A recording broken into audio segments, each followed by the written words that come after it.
The Moon. It's our nearest neighbor in space, and data we gather from its features can tell us a lot about the rest of our solar system.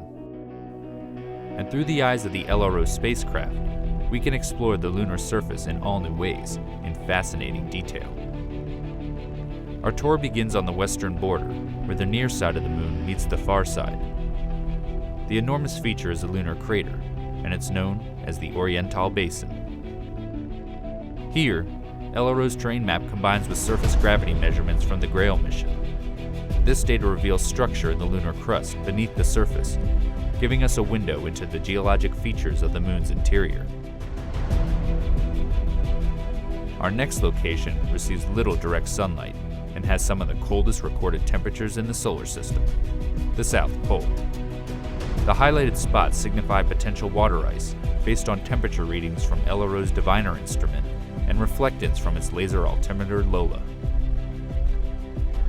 Lola also allows us to peer into the darkness of Shackleton Crater by bringing us this digital elevation model.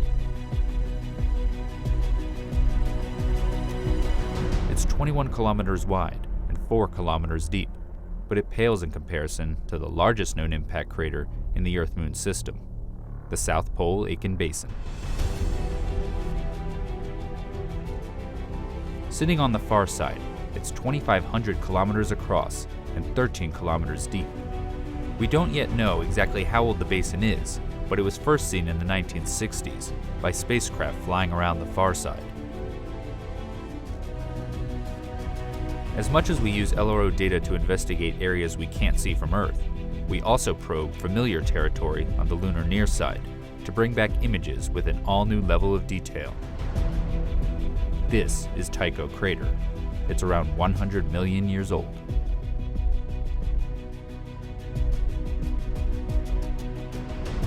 Here, the Lunar Reconnaissance Orbiter camera captures the central peak with a 100-meter wide boulder at the summit, the origins of which are still a mystery.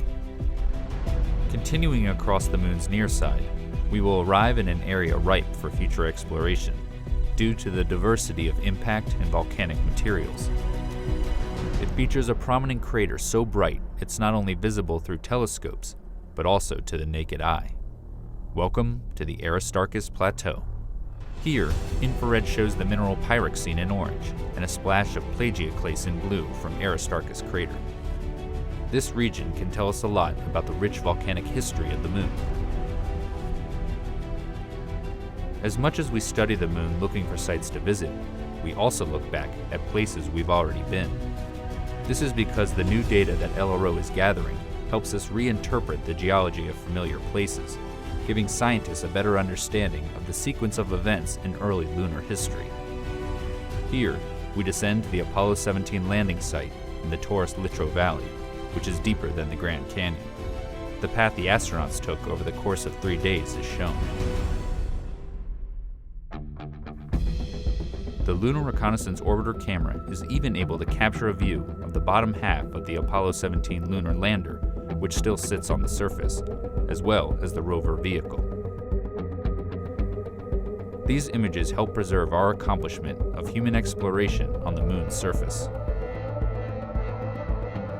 Moving onward, we make our way to our final destination. This location contains regions that exist in permanent shadow, as well as ones that bask in nearly perpetual light. It's the North Pole. Detailed terrain measurements by Lola allow scientists to model sunlight and shadow at the poles over decades and centuries. Sunlit peaks and crater rims here may be ideal locations for generating solar power for future expeditions to the Moon. This updated visualization of the lunar landscape stands as a testament to the functionality and abilities of the Lunar Reconnaissance Orbiter spacecraft. And as the mission continues to gather data, it will provide us with many more opportunities to take a tour of our Moon.